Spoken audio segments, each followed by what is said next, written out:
বিসমিল্লাহির রহমানির রহিম। আল্লাহর নামে শুরু করছি। আসসালামু আলাইকুম সবাইকে উম্মিস ব্লগে আবারও স্বাগতম।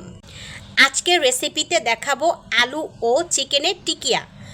প্রথমে চিকেনের টুকরাগুলো পাটায় ভালোভাবে ছেঁচে নিব।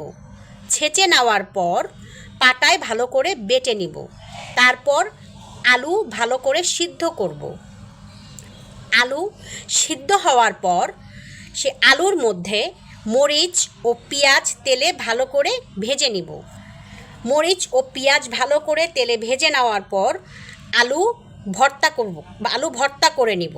তারপর ভর্তা করার পর আলুর মধ্যে চিকেনের কিমা, আদা বাটা, রসুন বাটা, ধনিয়া, মরিচ, জিরার গুঁড়া, পেঁয়াজ কুচি, কাঁচামরিচ, লবণ ইত্যাদি উপাদানগুলো দিয়ে ভালো করে মাখিয়ে গোল গোল করে সাইজ করে রাখব।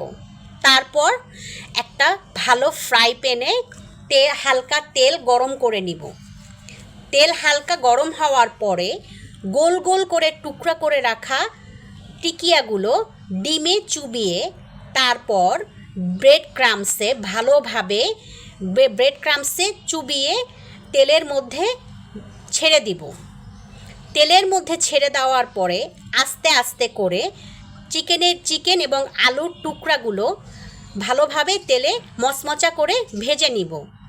তারপর মচমচা চিকেন এবং আলুর টিকিয়াগুলো মচমচা করে ভেজে নেওয়ার পরে একটি প্লেটে পরিবেশন করে ভিডিও করব।